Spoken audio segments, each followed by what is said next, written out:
જય માતાજી। તો ચાલો આજે હું રવા ઇડલી એકદમ ઇન્સ્ટન્ટ બનાવવાની છે તે લઈને આવી છું। તો ચાલો તેની સામગ્રી આપણે જોઈ લઈએ। તે 1 કપ મેં જાડો રવો લીધો છે એટલે સૂજી કહેવામાં આવે છે। આ રીતના રવો જાડો આવે એ 1 વાટકો લઈ લીધો છે। તેની સાથે મેં એક વાટકો દહીં લઈ લીધું છે, ખાટું દહીં લીધું છે। એક મોટી સાઈઝનું બટેટું લઈ લીધું છે બાફીને। ધાણા લઈ લીધા છે, લીલા મરચાં લઈ લીધા છે, લાલ અને લીલા બે લીધા છે, અને સૂકું નારિયેળ લઈ લીધું છે ચટણી માટે। એક લીંબુ લઈ લીધું છે, આદુનો ટુકડો અડધો લઈ લીધો છે, લીલા મરચાં લઈ લીધા છે, આ તીખી લીલી મરચી છે અને લીલા મરચાં લીધા છે, અડધો આદુનો ટુકડો લઈ લીધો છે, લીમડાના પાન આ રીતના ઝીણા સુધારી લીધા છે।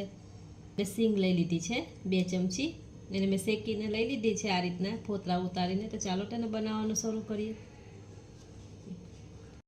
તપેલીમાં આપણે રવો લઈ લઈશું, સૂજી લીધી છે જાડો રવો એ લઈ લઈશું।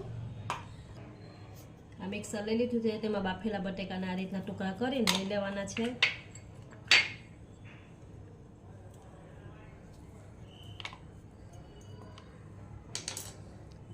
એમાં લીલા મરચાં લીધા છે એ લઈ લેવાના, આદુનો અડધો ટુકડો લેવાનો છે, અને 1 વાટકો દહીં લઈ લેવાનો છે, ખાટું દહીં લેવાનું છે। તો ચાલો એને પીસી લઈએ। છો એકદમ સરસ આ સ્મૂથ એકદમ પીસાઈને રેડી થઈ ગયું છે। તો આપણે એમાં ઉમેરી દઈશું, જે સૂજી લીધી છે એમાં જ લઈ લેવાનું છે આપણે। તમે જોઈ શકો છો આ રીતના આપણે ચમચાની મદદથી બધું મિક્સ કરી લઈશું। જો છે ને એકદમ સહેલો માપ, 1 કપ સૂજી સાથે 1 કપ આપણે દહીં લઈ લેવાનું ખાટું, આ રીતના બધું મિક્સ કરી દેવાનું, જેથી આપણી ઇડલી એકદમ સરસ પોચી અને સોફ્ટ રહે છે। તો ચાલો આ રીતના બધું મિક્સ કરી લો। તો તમે જોઈ શકો છો આપણે આ બેટર એકદમ મિક્સ કરી લીધું છે। આ રીતના મિક્સ થઈ જવું જોઈએ અને આપણે આ રીતના રિબિનની જેમ આપણે ભરવું જોઈએ આપણું બેટર, તો એકદમ બરાબર છે। તો આને હવે 10 મિનિટ માટે રેસ્ટ કરવા મૂકી દેશું ઢાંકીને। તો ચાલો આપણું બેટર રેસ્ટ થવા મૂક્યું છે 10 મિનિટ માટે, તે સુધીમાં આપણે ચટણી તૈયાર કરી લઈશું। તે માટે મેં નારિયેળ ટોપરું લઈ લીધું છે, આ રીતના સૂકું નારિયેળ, તમારી પાસે લીલું હોય તો લીલું વાપરી શકો છો તમે। તે મેં આ સિંગ લઈ લીધી છે આ રીતના, જે મેં સિંગને શેકી લીધી છે, શેકીને એને ફોતરા ઉતારી લીધા છે, તે 2 ચમચી લઈ લેશું।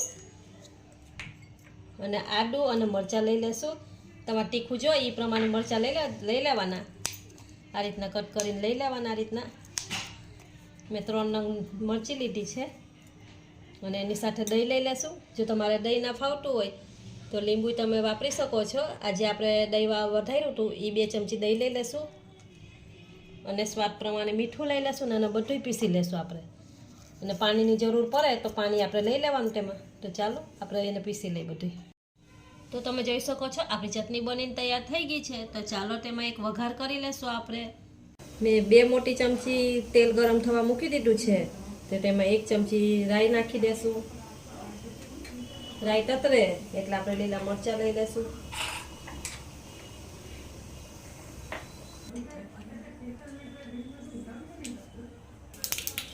રાઈ આપણે તતરી ગઈ છે તો આપણે લાલ અને લીલા મરચાં લીધા છે એ આમાં લઈ લઈશું।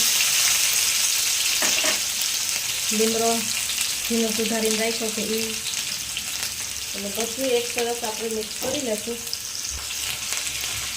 બધું સરસ મિક્સ કરી દઈશું, મિક્સ થઈ જાય એટલે તેમાં અડધી ચમચી જેટલી હિંગ લઈ લેશું। તો વઘાર થઈ ગયો છે, તો આપણે એમાં બેટરમાં લઈ લઈશું, જ્યાં બેટર લીધું છે એમાં આપણે નાખી દઈશું બધું, જેથી કરીને આપણે એકદમ મસ્ત ટેસ્ટ આવે એનો। તો આ બેટરમાં લઈ લીધું છે, તો આપણે જે ધાણા લીધા હતા એ લઈ લઈશું તેમાં, તો બધું આપણે મિક્સ કરી દઈશું, જેથી કરીને આપણી ઇડલી એકદમ સરસ ને સ્વાદિષ્ટ બને।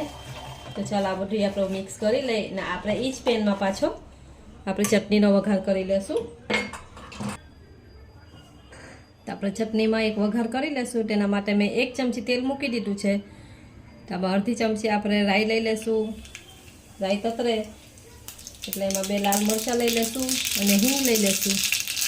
તો રાઈ આપણી તતરી ગઈ છે એટલે 2 લાલ મરચાં લઈ લઈશું, નાના એવા ટુકડા કરી લીધા છે, અને હિંગ લઈ લીધી છે। અને ચાલો આપણે બંધ કરી દઈશું અને આપણે તડકામાં લઈ લઈશું તેને। ચટણીમાં લઈ લીધું છે, એકદમ મસ્ત ચટણી થઈ ગઈ છે. તો ચાલો આપણે ઈડલી બનાવવા માંડીએ. તો ચાલો આપણે 10 થી 12 મિનિટ થઈ ગઈ છે, તો આપણે ચેક કરી લઈ. જો આપણા થઈ ગઈ છે ઈડલી, એકદમ સરસ ઈડલી થઈ ગઈ છે. આપણા ચાકુ ચોખ્ખું નીકળે એટલે થઈ ગઈ છે. તો ચાલો એને બંધ કરી દઈએ, કુકરને ગેસનો બંધ કરી દઈ અને આને જરાક ઠંડી થવા દે. ઠંડી થઈ જાય પછી આપણે કાઢી લઈશું બહાર.